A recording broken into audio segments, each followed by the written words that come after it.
Om Shanti. Good morning. आज 19/12/2024 শান্তিবন থেকে বাপদাদা বলছেন, মিষ্টি বাচ্চারা, এটা হলো পুরুষোত্তম সঙ্গম যুগ, ट्रांसफर होने का युग। अभी तुम्हें कनिष्ठ से उत्तम पुरुष बनना है। माने কি হলো?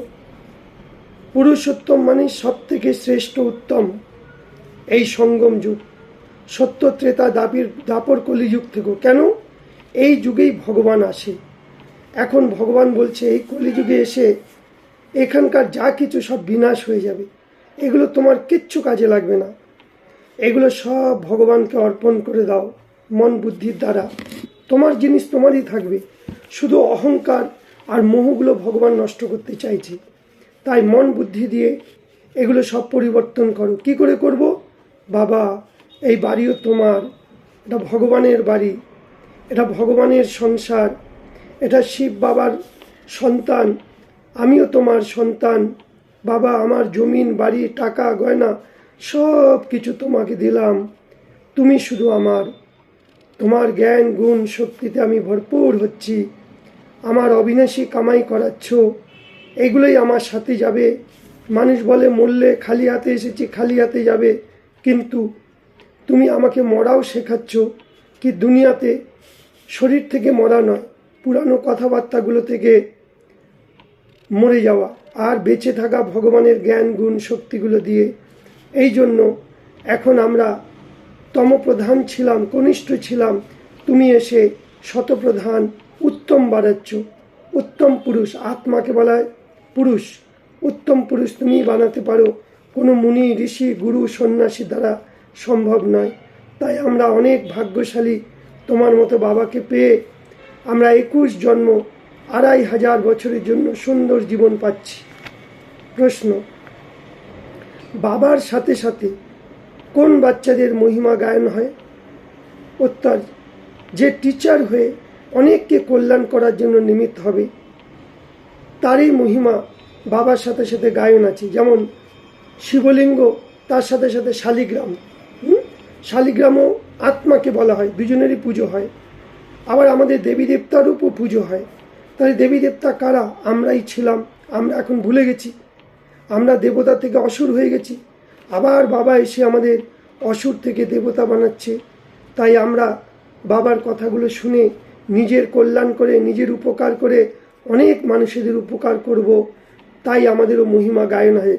তাই শ্রীকৃষ্ণকে বলা হয় সর্বগুণ সম্পন্ন, ষোলকলা সম্পূর্ণ, সম্পূর্ণ নির্বিকারী মর্যাদা পুরুষোত্তম। কাদের? শ্রীকৃষ্ণ তো একা নয়, আমরাও আছি দেবী দেবতা, তাই আমাদেরও গায়ন, ভগবানেরও গায়ন। আমাদেরও দেবী দেবতার রূপে পূজা হয়, ভগবানকেও শিবলিঙ্গ রূপে পূজা হয়। আমরাই এই সময় সেবা করছি। আজকে যদি আমি কাউকে বাবার পরিচয় দিই, সে যদি জ্ঞানী চলে, তার কত আশীর্বাদ পাবো। তুমি আমাকে নতুন জীবন দিয়েছো, তুমি আমাকে নতুনভাবে বাঁচতে শিখিয়েছো ভগবানের পরিচয় দিয়ে। তাই বলে বাবা, তুমি আমার উপর কত দয়া করেছো যে আমি কি থেকে কি হয়ে গেছি, ছিলাম অসুর, তুমি আমাকে শ্রেষ্ঠ মানুষ বানিয়েছো। এই জন্য টিচার হওয়া ছাড়া কারোর থেকে আশীর্বাদ পাবে না। ফের বাবা বলছে সদা এই স্মৃতিতে থাকো কি আমি আত্মা মেল, আমরা আত্মা ভাই ভাই, শরীরের দিক থেকে নারী পুরুষ, কিন্তু আত্মিক দৃষ্টি দিয়ে আমরা ভগবানের সন্তান। তাই আমরা আত্মা ভাই ভাই, তাই আমাদের সকলেরই বাবার প্রতি অধিকার আছে। নারী পুরুষ, ছেলে মেয়ে, দুনিয়াতে করে শুধু ছেলেদের অধিকার আছে, মেয়েদের পুরো দেয় না। কিন্তু এখানে ভগবান দুজনকে সমান চোখে দেখে, দুজনকে সমান উত্তরাধিকার দেয়। তাই মানুষ থেকে দেবতা হওয়ার জন্য এই পড়া পড়ো আর সবাইকে পড়াও। সারা দুনিয়াতে যে সমস্ত নাটক চলছে, আমাদের মনুষ্য কারুর সাথে কারুর মেলে না, শরীর আলাদা, পার্ট আলাদা, কিন্তু আছি আমরা সৃষ্টিরূপী রঙ্গমঞ্চে। এই নাটক বানায়, কেউ স্ত্রী, কেউ স্বামী, কেউ ছেলে মেয়ে, মা বাবা, আমরা সব অভিনয় করছি। এখন আমাদের অভিনয় শেষ হয়ে গেছে, ভগবান এসছে আমাদের নিয়ে যেতে পরম ধামে। এই জন্য আমাদের পুরুষার্থ করতে হবে, পুরুষার্থ করেই তবে প্রালব্ধ পাবো।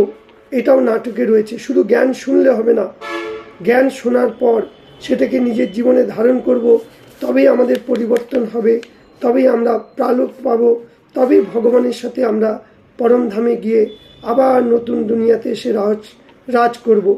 এই জন্য পুরুষার্থ ছাড়া কোনো প্রালোক কেউ পাবে না, ফল কেউ পাবে না, মেহনত করতেই হবে। এই কথাকে খুব ভালো করে আমাদের বুঝতে হবে। শুধু জ্ঞান শুনলে হবে না, জ্ঞান শোনার পর যে বলেছে সেটাকে ধারণ করো। এটাকে বলে প্রালব্ধ। এখনও ফল পাচ্ছি আর ভবিষ্যতেও ফল পাব। আজকের বরদান, কোনো সেবা করো, সচ্চে মন से व लगन से करो, সেই হলো সচ্চা রুহানি সেবাধারী। সেবা कोई भी हो, ওই সচ্চে মন से करो, दिल से करो, लगन से करो, তাহলে 100-এ 100 মার্কস পাবে। সেবা আমি কখনো খিটপিট চিটপিট নয়, অসন্তুষ্ট নয়, ঝগড়া নয়, মনে মনে খারাপ চিন্তন করে নয়, সেবা করলাম ব্যাস হয়ে গেল দায় সারা, না, সেটাতে পুরো মার্কস পাওয়া যাবে না। सेवा काम उतारने के लिए नहीं की जाए, दिल से करो। आपकी सेवा है बिगड़ी को बनाना। আমাদের সেবা কি, যারা খারাপ তাদেরকে ভালো করো, সবাইকে সুখ দাও, সকল আত্মাদের যোগ্য আর যোগী বানাও, অপকারীর পর উপকার করো, সময় পর একে অপরকে সহযোগ দাও। এইরকম যারা সেবা করবে তাদেরকে বলছে সচ্চা রুহানি সেবাধারী। কিন্তু আজ মানুষ স্বার্থপর, প্রত্যেকটি মানুষ নিজের স্বার্থ নিয়ে চলে। একমাত্র ভগবান আমাদের শেখাচ্ছে ব্রহ্মা কুমার কুমারীদের, না, যাকে সেবা করো নিঃস্বার্থে ভাব করো, নিষ্কামভাবে করো, তারও কল্যাণ হোক, তারও মঙ্গল হোক। চাই সে আমাকে অপকার করুক, আমি তাকে উপকারের ভাবনা